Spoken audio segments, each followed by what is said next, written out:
Up next one here, Crafty says, now that you have a license agreement, is it possible to have a Turtles in the 80s or Saturday Morning Turtles supplement? Oh, we are not talking about any possible future releases. Okay. And honestly, that, to be fair, and doesn't matter if it's Kevin and Sean or whoever else we have on, nobody ever talks about that stuff, but we have to ask the question, super chat, and it shows that people are excited. To hear the questions sometimes. Those sound like great ideas. He's like, what was that again? We literally write that down. So yeah. Will TMNT 2024 have super vehicle rules like vans firing manhole covers on the front like the toy could, and like the toys in the 80s and 90s? Yeah, shooting manhole covers, red or orange. I forget. And what are the buffs of New York City pizza? Well, you get a slightly different buff when you have deep dish Chicago than you do when you get, That's not a pizza. That's a casserole. That's why it has a different buff. But is there something like that? I mean, it's going to have what was in the game, which I believe there are. I don't remember if there's. Max was looking while you had internet issues and couldn't find a comprehensive section on vehicle combat, let alone vehicle creation. There's the vehicle skill, but I also said that it was never something I felt was missing because I would just roll skill rolls and you'd shoot normally and I'd give you negatives because you're shooting banging out a window. Whatever. Yeah, there's vehicle construction and aerial combat, space combat in this book. So yes. Okay. Excellent. Great. So now I might have to add something so you can shoot manhole covers. Obviously. Well, you guys can, game masters can do their own homebrew. Errata is incoming, people. Don't worry. Important errata. Before I get to the next one, actually, I kind of want to make that point because the other major comment, because we were talking a little bit before the stream, but the other major comment, and I didn't tell you this, that I hear from people is, Palladium's confusing, and I don't want to dredge that back up. Because we've asked, we've mentioned that a few times when you've been here before, but it drives me crazy because while we can quibble about certain layout issues or whatever, I've never found the game confusing. What I think, and you correct me if I'm wrong in your experience when people talk about it, the main thing is that people see that it's a thicker book and it's got a lot of lines of text and they think it's crunchy. It's not a crunchy system. It's cinematic. So much is left for you to just make the ruling on your own. But people are like, I think some of this is wording. Right. I mean, Kevin and I have talked a lot about this subject, and this isn't going to be some vehicle to rewrite everything from the ground up at all. Right. But, when I'm doing the editing, I've already found some places where I'm like, I think this is maybe a newer way to phrase that might be a little clearer. Right. But I mean, when I was 10, I understood this game. Yeah. And I played plenty of adventures like the Turtles Go Hollywood, which is a really fun adventure module. And, basically a campaign, right? And I didn't have a problem when I was 10. So, I mean, I don't know, man, like what people's deal is, but I could understand when you start adding on a lot of other layers of magic and psychic powers and, MDC and, different kinds of strength or supernatural strength. I mean, I guess that could be. When the onion, well, I guess it wouldn't be peeled back. But Turtles TMNT is, I mean, this is like just pure Palladium and fun. And so I think it's really straightforward. I thought it was really straightforward when I was a kid. And it made more sense to me at the time than D6 Star Wars, than Dungeons and Dragons, and it still does. So, I don't know. It's not really relevant. I wonder if it's a simulated mind of the 90s. So I'm going to be talking to somebody on Friday who's very, very hyper simulationist, and I'm not. But there was a simulationism that kind of injected the hobby in the 90s. I'm just wondering if that is part of this, because I think it's a perception, at least, because like GURPS is very crunchy. Very crunchy. Yeah. Some people seem to lump Palladium in with that, but I don't think they're that similar. I don't know. I think it might be they bounce off of it for whatever reason, but I don't think I've actually in recent months, I've tried to ask people when somebody says, it's clumsy or it's this, and I'm like, specifically tell me what's clumsy. Let me see if there's something that I can learn or something. Show me where it is. And really what it comes down to, it's always generalities. The combat rules or this. And I'm not trying to dog on your game at all. And I don't want to spend a lot of time on this. It's just, but it's the point I've had these same conversations. Yep. Yeah. Exactly. some of it. Yeah, go ahead. Well, I was going to say I run into the exact same thing because I like to hear if there's a problem. I want to know what it is so I can think about it and maybe address it. And there's been endless times I say, so just let me have it. What's wrong with this game? Or when someone's like, it's broken. Okay, what's broken? Tell me. And they either don't have an answer at all, or it's some vague generality like you just said, or it's that, oh, well, your skills or the bonuses or the combat system is different from, say, Heroes Unlimited or Ninja Turtles to Nightbane and Rifts. And it's like, yeah, they all use the same basic system, but they're different worlds. And, so they're a little different. Plus, and we talked about this on one of your shows before, it's a matter of a lot of this stuff grew organically. And I admit it's frustrating if you go into one game and you're like, there's a skill you recognize, but the description is different. But I mean, pick the one you like and go with it. Or it's like, not broken. Why is Prowl 20% higher in Teenage Mutant Ninja Turtles than it is the other games? Because you're all ninjas. I mean, why can you? What in Heroes Unlimited you can parry energy blasts, but you can't in other games because you're superheroes. I mean, and it's not now modern games would make those like they very clearly call them out as like, setting rules or optional rules or whatever. But in Palladium, maybe it's not called out the same way as is the modern convention, but it's the same thing. So I think that's kind of it. Is it's just an older presentation of things, and so we want to, without being disloyal to this game that all of us love, and which I think is dead simple to play because I did it when I was a dumb kid. Yeah. We are going to be updating a little bit of language here and there as I've already started as I've been doing the editing pass and the new layout. So yeah, but it's hopefully they can get it. I think a lot of people can play this and have a lot of fun. My 12-year-old daughter enjoyed playing Palladium Fantasy. Yeah. When she came. Yeah, a comment from somebody who said his 3-year-old is looking for it. I think it's a comment there, a question I'm going to ask you later. Hero Kids. No, it wasn't here. It was talking about this game, how his 3-year-old is looking forward to making a character. And I'll scroll down to that when we actually ask that question. Because everyone but Heathen Dog loves to play an animal. Yes. No, that is ridiculous. A 3-year-old shouldn't be in a role-playing game. That's ridiculous. I think that's stupid. A bit young, Could be. Yeah, a little Depends bit on how young. you're going to run it. But yeah, I mean, but that's the a point good is, point actually that we want to note is some people are like, well, is this hyper violent stuff appropriate for children? It's like, Or it's awfully gritty. It's like, well, like I know that people wear helmets more now and stuff, but like when I was a kid in '85 and I got this when I was 10, this is perfectly age appropriate. And there's nothing in any of the adventures that isn't PG, that's even into PG-13. right. Especially the revised edition. And Mom, Dad, Uncle Bob, everybody can play. You're designing your game. You're going to be the game master. You create the adventure. Make it age appropriate. Yes. Don't describe guts spilling out of people. Yeah. You can hand wave the whole guts and arterial spray and stuff. Right. You can hand wave that away and just say it's just hit points. It's like it's just sleeping.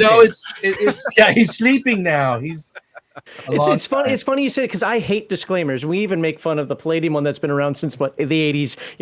We don't believe in witchcraft. Like, who cares? But to be fair, I hate him in all games. There's literally no game that I hate him in. But if there's one disclaimer that I think that maybe Palladium could use is like, if you don't see a rule, it is ambiguous so that the game master has the flexibility to make the decisions that work for his table, like something like that. Like because apparently I was going to put that in the new edition. I'll just be like, by the way, just pencil that in on the side. It's fine. Right. It's fine.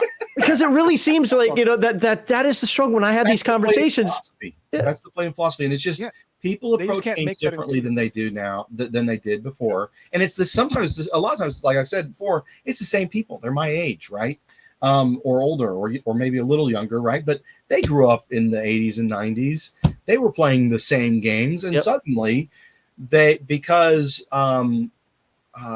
games like Magic the Gathering is very explicit with a lot of things. A lot of computer role-playing games are very explicit in their mechanics. A lot of board games, which are very common, which is great, because we're a subset of that tabletop hobby, are are much more explicit about what you can do. So people expect much more explicit instructions, but that's a lot of what you're bringing to the game book. If you read Kevin's sections on game mastering and advice, it's very clear that this is for the game master to interpret, as best fits the storytelling in the well, and to fit your audience. If you're playing with, you even talk about 5 or 6 in the 5 or 6 8-year-olds, then you don't talk about the African slave trade or Bundy stuff or Dahmer party. You don't do that, man. These are 8-year-olds. Keep it to like weird looking bats that like or wrestling the family. Some bad something. Guys kidnap these people because they want to do weird experiments or turn them into mutant animals against their will. So you're trying to rescue a family or freaking kitten in a tree. I mean, it's funny that we have to tell people this now. This just seems common sense to me. This is what drives me crazy. More than funny, but all right. Yeah. All right. Let's let's move it's on. the eternal question. Yeah. We got a super chat here. It says, what? We'll get a BattleTech Riffs conversion book someday. Good luck. That would that. Be something. No. No. I'll talk to the guys at Catalyst. I would be so torn with that I don't know. I would have Kevin and Sean on to choke both of them for that, because I'm an old school BattleTech 3025 era fan. Yes. But then again, this is great, but no. But here's the caveat. If you could integrate the board game without changing it to the Palladium role-playing rule system, then I would be like, yes, but good luck with that. Yeah, if you could actually integrate the tabletop battle game into a Palladium role-playing game, you really should run for leader of all humans, because you can now do anything. Gee, that's a crazy idea, isn't it, Kevin? Uh-huh. I'm ready to hear that challenge accepted. What are you looking at? Why are you looking at me like that? I'm just gonna let this simmer for a second. All right. Legion of Myth. Kevin already has the rule in his early books. I think he even calls it the golden rule. Make it your game. But what make it your game mean? Interpret everything for me literally, please. Yeah, right. I'd love to see Palladium take on Dune. I love the Dune movies. No, Cat. God damn it. All right, we'll get back to so we're going to come back to TMNT, because obviously we will close this out talking about the project. But for now, let's finally move on to some other things. What's that? Turn. Your turn for what? Turn. Okay. You've already hijacked like 20 questions. I'm hijacking Actually, 2 hours and 32 minutes and 46 seconds. This is where the spicy meatball starts. Okay. You know, I have categories for this, right? We can talk about certain things at a certain time. I have just done a review on the Australia book, and after reading it, I immediately saw the same problem as New West and Spirit West. The Australia book, which had to have 2 books as well. Had to have 2 books as well. The base Australia book, and then a kind of like magic or shaman book, right? To companion with it to make it a full book. Problem is we didn't get the second book. Now with New West, the Spirit West was completely complimentary, but in my opinion, not exactly necessary to run New West. You still could do regular cowboy story with just New West, and it's fine. I did it for a long time before Spirit West. Exactly, right? It's fine. It's fine. Here's the problem. The Australia book does not have that fun time. The Australia book references several times in it the Aboriginal shaman. See the Aboriginal shaman. To fully explain this, see the Aboriginal shaman.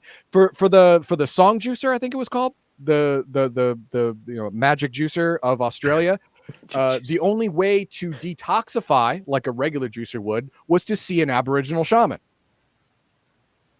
Where you the can't, hell's the Aboriginal because there's no Aboriginal shaman anywhere in that book. It was supposed to be in the second book, but it never happened. And that right there makes that book less playable because of that. Because the book references Aboriginal shamans everywhere. They're going to be important. It's easily read between the lines. The Aboriginal shamans are super important, and yet they never happen.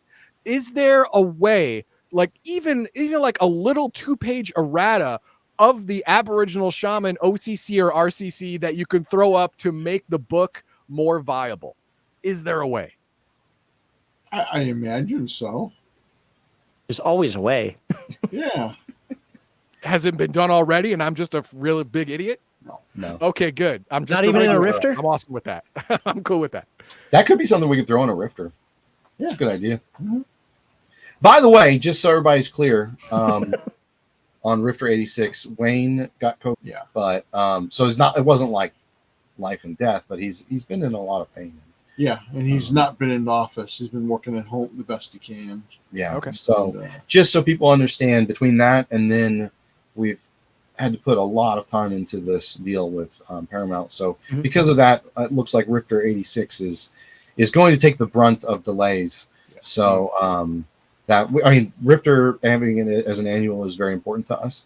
But Wayne is the beating heart of that effort. Yeah, he's a So, frontline guy. for yeah. that, so. So just hopefully everybody can be understanding on that front, because like 2 years ago, I was it 2 years ago now? Yeah. yeah, feels like it. Feels like, yeah. I had COVID for 4 months, right? And then I had long And COVID. no one here has forgiven you yet. So Right. good So luck, Wayne, right? good luck with Wayne for Wayne. But as much as it's worth, I Falling commiserate. off a roof.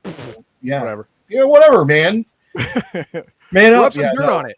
So, but we just wanted to put that out there too, by the way, just to make sure that everybody's clear on that. That's why there's that delay in the, just between the two different things. And there's a lot of other things that have happened behind the scenes that we've been updating as well. So, yeah. Yeah, it's just like being a YouTuber. Everybody thinks that, all you do is sit in front of a screen, a couple hours a week, and that's all you do. Man, I spend way more time dealing with this stuff after the fact. I do as little as possible now, and still I do more than what people think, but I don't do anywhere near what this little this little. just Well, Kevin and I are excited about the pain. weekends. It says before we get excited on the weekends because we get to write. oh, there we go. Well, I was going to do riff stuff last, but since we started, let me scroll down to the riffs question here. Well, one of them was rifters, and I think you basically answered about 86, but there were some people who said, hey, ask Sean why they can't do quarterly rifters anymore. And again, I pointed them to one of the other episodes that you were on, and you talked about that. But in quick format, can you explain people why we're not doing quarterly rifters anymore? Oh, absolutely. It's a lot of work. A book is a lot of work, and if you want a lot, so when I came on, Rifter was in hiatus, right? Mm-hmm. And one of the big things was I was really wanting to dive in and bring that back. And we had a really big Rifter 85. And we've gotten a lot of really, really positive feedback about the high quality of that Rifter. And part of that's because of the time that went into the selection process and the editing, and any Rifter takes time. And we don't want the Rifter to supersede the production of mainline books. And new books which is what it was doing. And so that's why we still think there's a need for the Rifter, and we want to have the Rifter. And if we have our druthers, we would go back to maybe even 2 a year, but I think 1 a year is great. And it also is, I think, good for the fans to have time to submit and compete, by putting in they're putting their best foot forward. I think that's just what people have to understand is we're a small company, and we want new books to take the priority, and the Rifter was detracting from that production process. Like we've talked about before in short form, when I got here, there was a big log jam of books that are in advanced stages of art and writing and cover art. I'm looking at the cover of Riff's Antarctica right in this room, and it's I got here, I thought it was insane how far progressed a lot of projects are that need that final editing and writing and design pass from Kevin and or now me. And so that's why you want Rifter 80, the fourth Rifter or the second Rifter in a year, or do you want Titan Robotics? I think everyone's going to say Titan Robotics, or everyone's going to say, Expedition Yin Sloth Expeditions, right? So that's the answer. Yeah, I don't think people realize that when, in a lot of ways, the Rifter is a fanzine and we don't just print whatever is sent to us. You know, we read the whole thing, we tweak it, we edit it. Most of the time, you have to completely reformat it because nobody follows the same format for some reason. And then a lot of times there's chunks of it that need to be rewritten or taken out because it just messes with continuity or it's overpowered. So it's not like just, oh, so-and-so sent in this manuscript and we just print it. There's a lot of work that goes into it, plus, hiring artists. New writers are also usually not as great with their writing. There needs to be more editing done to it, and we want, just on a basic mechanical language level, right? And we want fan stuff. So just because you're a great game master doesn't mean you're a great writer. And we have to order art for all of it. Yeah. So right, we have to read a whole bunch and then choose what's going to go in. I mean, there's a lot of work that goes into a Rifter that's different than a normal. And there's a lot of invisible day-to-day shit that we don't mention in the weekly updates or like paying the bills. I mean, come on. I don't want to bore you guys out of your freaking gore. Yeah. So, no, we want to see your financials right now. No. All right. Look, true story. Now it's different now. It's actually more work now than it was then. But I got really frustrated a few years ago when they were doing the Legion of Weekly live stream. And people be like, "What is it that you really do?" Because I wasn't on any of the shows. I never said that. No, he never said that, but other people, because I was complaining about, dude, these guys are there for 2 hours. They can spend a couple of moments to do this one other thing. And they're like, well, you're not doing much but complaining. So I actually one time went on there and I live casted everything I do after the streams. And people are like, 6 hours later, you're still working on this? Like, yep. Yeah, that's a great example. Well, and you do a lot of good video editing, and I went to school for that, and I've done plenty. And it takes a lot of time. I mean, there's a lot of time that goes into it. That's the weird thing is it's time. It's not hard necessarily. It's just so time consuming. You get sucked into this alternate dimension where time just is like. When I was in the Air Force, I would do that. People would be like, "Hey, I need this brochure made." So I was a graphic artist, so we'd make posters and brochures and whatever. I need this brochure made for rules of engagement for some dining out or something like that. Like, okay, it'll be a week. And like, a week? I need this tomorrow. I'm like, ooh, I don't know if we can do it by tomorrow. You should have been here 6 days ago, right? But I was like, but we need. Can't you just throw some potpourri or some crap on there and just make it go up? It'd be, come on back. And we sit in front of the computers, and 2 hours later, for something they thought was gonna be a half hour, and we're barely. It's like, we got the border agreed upon, maybe a font. Now we got to work on this. Like, I gotta go. I'm like, okay, I get it. I see why it takes so long now. It's like, yeah, it just takes time. It's not hard. Just tell me what you want, and we'll do it. But yeah, that's the big thing. Like, I'm trying to work on a whole ton of shorts right now. I'm waiting for Heathen Dog to review them, but I'm hoping to mass produce like a ton of shorts just to see if I can do this. All riffs based, by the way, and see how that comes out. Because other than that, I kind of personally don't find the shorts to be worth it. Like, I'm like 6 or 10 or whatever, like, of you being on here because I think that's good for the audience. But like for the other stuff, YouTube's like, make shorts. I'm like, the amount of effort that goes into those things for a 1 minute or less video, that sucks. Like, right? Yeah, there's not enough payoff. I mean, there are ways to scam the system. Like I've seen a lot of people do 1 second shorts that auto loop and they count for all these views and stuff, but that's a lame, stupid trick, and people get pissed off after a while, stuff like that. But also doesn't actually long-term help your channel either. No, but that's nothing does. Yeah, nothing like that does. But anyway, yeah. But all that behind the scenes stuff takes so much longer than the actual doing of the thing. Yeah. Right. And that's what people need to understand. I mean, like, Wayne is the guy that does all the stuff that he's Kevin's right-hand man in that way, that he does a lot of stuff that otherwise Kevin would have to be doing it, right? And or now I'm here too, but he helps offload a lot of the other workload, and so not having him at full capacity, we're really when we care about the guy, we want him to do well, but we also, it's like, hey, we're excited for him to hopefully. At some point, we need to have Wayne come in here and photobomb you guys and sit down with you too. So that would be fun. All right, so back on riffs. This one's kind of a long one. I hope I read it right, but sure. It occurs to me that the permanent dimensional portal located in Aslam on Splugor-occupied Atlantis. Hey, you were just talking about Rifts Atlantis. Yeah. With its effect of permanently inverting the alignments of any being exposed to its light, could very well be related to the quote-unquote magic circle of incredible power that transformed the great old one Zai into Toth. Was this indeed your intent, or am I barking up an unexpected but interesting tree? No, they're connected. There you go. And then from there, you're the game master. You figure out what you want from there. Well, until a writing comes out on it. Yeah, right.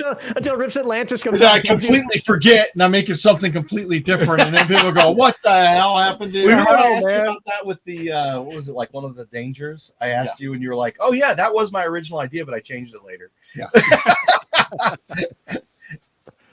Nice. All right.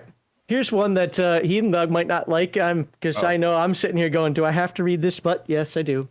Maybe and how would you convince Max and Heathen Dog to do a deep dive into Recon?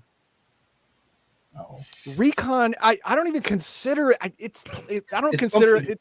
It's so different than everything else in Palladium. It's hard to reconcile in my head. It's the same system. You know, Yep. it's the same company. It's not, Well, the, it's same not the same system. It's not the same system. I'm at same company because it's Oh. so different. Well, it wasn't. I mean, originally. Yeah, so the story behind Recon is a gentleman named Joseph Martin created this kind of hybrid board game, miniature game. And one of my early guys, Matthew Ballant, was a fan of it, really liked it. And he reached out to Joe and said, "Hey, you're not doing a lot with this. How about you sell it to Palladium and we'll do a whole bunch more with it?" Which sadly we ended up not doing a lot with it. But You did do something. it's so it's a completely different game. And even revised Recon that Eric did, it's more role playing than miniature, but it's definitely not the Palladium game system. There's little hints of it, but it's a very different setting, very different rules. Yeah. Absolutely. Yeah, I don't feel like you guys have to like go down a rabbit hole like that if you don't want to. I mean, Yeah. No, we do get a lot of requests for Recon, and we keep saying the same thing. It's like, look, man, I understand the Palladium system. I'm not really interested in Recon as both the genre. See, I don't do modern style games, but Yeah, so we'll ask this question because I've talked to Kevin saying that I want to do it. But I mean, is there an interest for us to eventually? I mean, no promises. Anecdotally, right? yeah. But anecdotally, I do haven't you written think down there's any interest for us to do a reboot that brought it more in line with the core Palladium stuff? I don't know if it's more of a joke or if it's serious. Yeah, because I can't it's tell unclear. sometimes, but we do get a lot of Next time we do an feedback. interview, do a poll or something, man. Yeah. Okay. Because I mean, like seriously, I've said to Kevin, should I tell him about that art? Yeah, let's talk about the art. Well, yeah. I saw a treasure trove of art basically that from unpublished book. I mean, we're talking like unpublished since I was in high school, right? Yeah. And I was just like, holy crap, one of these moments. And Kevin's like, oh yeah, I commissioned all this stuff and then it just didn't happen. And I was like, man, I would love to do, because I'm a big tabletop war gamer. I love Battletech. I used to, manage a Games Workshop store. I was really into Warhammer and Necromunda and stuff. Warhammer 40K specifically in Necromunda. I played all the games. But yeah, I would love to do something like that. But we just don't know if there's the interest, if it would be, how viable it would be. Because we want to. I mean, a lot of times the question is, okay, what do we do next? And you have to make a really important decision about. Well, gee, there's this. We talked to Paramount, and they're we got possible to do Turtles. Yeah, I'm doing that. I mean, or whatever, and or we're finishing this up and that up, and as we clean up this slate and catch up with a lot of the stuff that's been in production, right now a lot of it is okay. Which one of the next things that's in production do we finish? But eventually, it's going to get to okay. We're in a whole new world where we can do new things. What do we do next? And so that's one of those things that we are totally open to people's thoughts. So I'll put a poll out this week, and we'll see what people say. Recon would be hard because it's really, if you want to remake it, you have to choose between two different games. Is it a complete refresh of the old game, or is it brought to modern times? You have to decide that first, and which one do people want? Do they want maybe an updated timeline version of it, or do they want just an updated rules version of it? Well, I mean, in my mind, I don't know if you care. Yeah. It would be updated rules to be in line with the rest of the Palladium system. So, Yeah. you know, a lot of the skirmish and other type stuff that Recon, because I haven't played it, I've just read it. Mhm. So I understand it from like a weird, Yeah, to me, that's a weird intellectual conceptual perspective. spot. As you know, because a lot of times when you actually play something, you have a completely different experience Yeah. than what you think it might be like when you read it. But I really like the ideas on top of the rest of my wargaming and tactical skirmish games that I really enjoy, of, you know, taking the Palladium core combat system and then adding, you know, the Recon stuff as an extra layer. And then I think if you do it right, with modern design sensibilities, it could be a game that could be played through all different types of eras of conflict. Could be the Call of Cthulhu of warfare, you know, like 1890s, 1920s, 2000s. Right, you have scenarios, yeah. And you know, maybe even yeah. But I mean, I think that could be a pretty cool thing if people want it. You know, it would be a lot of work. But just the weapons and armor and conflict settings throughout the ages would be a monumental task to even flesh out even enough for a game master to take that baton and finish it up for his table. You know, if you made it general. Yeah, So, I mean, I would be 20th century and forward if you did Recon. I would want to try and do like, you know, the Civil War simulate, type stuff. Yeah. Yeah, I mean, it'd have to be at least World War I and forward, in my opinion. Yeah. But even then, the technology for warfare has changed in the last 100 years so very much that you'd have to have so much stuff in there to cover all your bases, unless you wanted supplemental books for ages. Well, sure, but I mean, I think you might. That would be have to do right. that, yeah. If it took off, that would be great, right? But I mean, if you look at and sorry, this is a little bit of a tangent, but if you look at like Bolt Action and Warhammer 40,000, that's a great I mean, and Bolt Action is very similar to Warhammer 40,000. So really using the core Warhammer 40,000 type rules, which are basically the baseline for a lot of tabletop war games these days. I mean, they're all a lot of them use very similar mechanics. You could do something, I think, that could move from that era forward. But previous to World War I mean, with it's about the hand loading of the weapons and the you know, propensity for armored melee combat, which is a bit different, right? Than the more modern combat. And it's Recon modern combat, right? I think so. You know, anyways. Yeah, and that was one of the titles we were playing. It was called Recon Modern Combat, because original Recon set during the Vietnam era. Exactly. Yeah. And you want to keep that setting or yeah, do all the extra work to make it modern. So, but I think you could do, if you did it right, you could have a game that you brought out all kinds of modules for. Yeah. Right. The main book has, you know, I don't know what you do, but you know, you could do something that has a few different eras of things that you could do, but then you could have a bunch of books splat books that are different war time, you know, time frames and all the weapons and Give me gear. the new Avalon Hill. yeah, right. So, no, that could be really cool. I just don't know if people are into it or not. that showed your age there, Max. Sorry. How many people even heard of Avalon Hill that are watching this podcast? The funny thing is, I'm not an Avalon Hill guy. I just have friends that had all the stuff, the splats, and exactly that. Now we have this new mission to add on to. Like, okay. I mean, I think potentially it could be the tabletop version of Battlefield or Call of Duty, where you have all these, you know, the World War I to World War II to futuristic wars and, you know, all that kind of stuff that you could do under that same framework if you design it. I think, honestly, I like it conceptually, because I think the more that you offer customers and get fans / customers and get them under one roof, whether they're playing your role-playing game or they're playing your tactical board game, I think that's always a benefit, because, you know, it's name familiarity, it's system familiarity.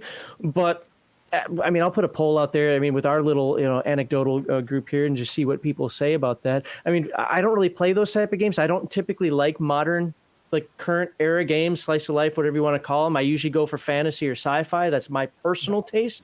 I know a lot of other people who like other stuff, but also most of the people I know right now play Twilight 2000, whether it's the old version or the Free League version for their kind of pseudo role-playing tactical combat. So I don't know if they would be interested in that, but hey, we'll put that out there. Yeah, I just, you know, let us know. Yeah, it's something we just had fun. Like, you know, we're eating lunch and I'm like, hey Kev, what if we did that? You know, or gee, there's all that art, you know.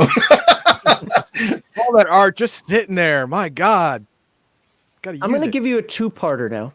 Uh-oh. Because this super chat came up that I think kind of lends into the question I was going to ask next. So, what goals has Palladium set for itself for 2024? Any chance of long-delayed projects like United World or Warlock World. Book or Land of the Damned 3, et cetera, et cetera? Not for Obviously, 2024. I mean, you can take a look at the Palladium Books website. We have a web page that lists what name of the page? I forget. If you guys can navigate to it real quick. Yep. But it's like project progress or something like that. So that stuff isn't on the slate. I mean, we have our slate full for 2024 and probably into 2025, especially with the addition of Turtles. But we'd love to get to a lot of that stuff in the future, but a lot of that stuff is further out. Yeah, it's hard to say when. I mean, like, not to get people's hopes up, but for example, I mean, Sean's right. We have a lot of stuff that. Project status. That's it. That's it. So you scroll down, you can see new releases now. We haven't updated this with Turtles is in active production, but I don't know. Turtles to me isn't exactly the same as the other ones because it's more of an editing and art direction. It's not really like a book that's being rewritten with new rules designed and things like that. So Titan Robotics and Cyberworks Collection, we need to move that to the new releases. Those are out. And 86 is delayed, but Bestiary 2 and then Yinsloth Expeditions are in active production. Yeah. So and then in development, you can go look at that list, and so you can see there's a bunch of BTS there stuff, but including Land of the Damned 3. I was going to say, so that's, again, we don't want to talk about it. We don't want to get people's hopes up, but I mean that's a book where. Matthew Clements turned in his part of the manuscript, and we actually have a pile of artwork for it from Stephen Cummings. But it's been sitting there for like 3 years until we can get around to finishing it off and doing it right. So I'm really creeped out by this robot looking at me. Right, the Enforcer Skullhead. But like United Worlds of Warlock, that's a funny one. But I mean. We've joked about it, but I mean, it's not in that in development list. It's in the canceled projects list, I believe. It's firmly in the not on hold list. Because what if we get done with the in development, what we would do next is the on hold. Before we ever approach probably anything in the officially canceled. Just to be clear, that's the only chance any of that would have a chance of gaining some miraculous resurrection. So. Just to be clear on the United Worlds of Warlock question there. But we're trying to be very transparent about our production process without promising things that we aren't going to be delivering in a time frame that is, sane. Because you guys and everyone who watches us on these interviews, you can see how passionate we are about stuff. And there's like a million freaking things I'd love that to we do want to do. And we'd love to do it all, next year. So how do we clone you guys? Right. Make like 6 of each of you. Well, we're working on it. So, in fact, Turtles is a great example. Depending on how successful this Kickstarter is and subsequent sales, it should, give us resources where we can bring in more really capable people who can take things off our plates and do a lot of the day-to-day stuff that we find ourselves stuck in doing. Yep. That's one of it's one of our big goals. So like a chief operations officer, so. And it's tough finding those people because the people who are really good at it, they're making big bucks now doing that. And we can't necessarily match that. And they don't know our industry either. Or in many cases, yeah. Okay. So the segue that I have for that is with WotC as an example, focusing on virtual and digital products. Does Palladium have any plans to capture, or dare I say own the physical marketplace? I mean, we're executing that plan right now. Say that again. That was so cool. We're executing that plan right now. That was awesome. Yeah, this is literally when I say Kevin and I have a plan. And by the way, Turtles is filling in the step 2 of our plan. It didn't have to be Turtles, but it is and you will see how it fills in that. And I can talk to you about it in like 5 years, because we're not going to talk about the exact plan, the exact plan that we have for a number of reasons. But Mhm. thank you. We're really hoping for Wayne's recovery as well. Thank you. But yeah, so we are executing a plan. We are happy for WotC to transcend into the hyper digital space, and we are looking forward to providing people all the wonderful tabletop gaming that they desire. Absolutely. Yeah. Okay. WotC is pushing for everything to be done at the very least on a tablet. And great, you can have that poor battery life all you want. I'll have a book, thanks. I mean, I don't mind the compatibility to a tablet. I mean, to be fair, I keep saying I don't read PDFs, but how do we do every one of our reviews and our deep dives and so forth? PDFs, right? Yeah. But I don't use PDFs at the table. If somebody else wants to, go for it. But By I'm the never way- going to have a digital character sheet, and I'm never going to like look something up on the tablet. I'm going to grab my book with my little tabs in it, and also, just so we can get the word out there, one of the things about this reissue that I want to be very clear about is there will never be digital versions of these books. It's not part of the license. Okay. this is So- for TMNT, right? For the TMNT reissue, Yeah. for the reissue, Mhm. let me be clear, there will not be digital versions of these books. So we just Okay. want to make sure Yeah. that people understand that this is a 40th anniversary, bringing the classic back for all the fans, old and new, to really enjoy. And we just want to make that clear that because some people will be like, well, I'll just buy the digital version when it comes out. It won't, and that's not, that's just how it is. Just we're happy to have the opportunity to do all the things that we're doing, right? Was that a money time, or was it a Paramount thing? Like, no, we don't want the. I can't we don't really want the talk digital about as part of that the level of the All right. negotiations. I'd say. All right. Okay. That I think that answers it. Okay. Yeah. But yeah, just specifically for this reissue, we just want to make sure that everyone understands. There will never be a digital version of this, as far as we currently understand, right? Okay. And, the other thing is this is really intended to be something really cool. Like the Cyborgs collection isn't digital. There's PDFs that comprise it, but it's really only a physical book that you get the full experience because it's a remaster of something. And that's the kind of same thing here. Is we really just want to make the best book and product possible for people to have. And so that was our primary focus with the negotiations on this specific reissue. So just so everyone understands that. And then the other thing is besides, if you want the alternate covers, the different editions, the minis, the associated dice, the vast majority of that is going to be Kickstarter exclusives. And a lot of this is we're part of this, you have to remember, we're building a relationship with Paramount, right? And we're showing them, they're putting a lot of trust in us. This is not something, a property that was easy to get. And this is kind of new for them. And if you there's really a lot of renewed territory. if you really stop and think about it, it makes a lot of sense. I mean, the guys who have the toy license, they don't want to have competition, with some little podunk, role-playing game company. Well, to them, it's another division cutting in on their territory. Exactly. And spoiling their plans. And I ran into that same problem with Harmony Gold, and I had to explain, these miniatures aren't going to be any bigger than X. They're not going to be action figures. They don't move. Right. The buyer has to paint them. And, they're like, oh, okay, we get it. We can authorize that. Yeah. And it was a similar thing with Paramount.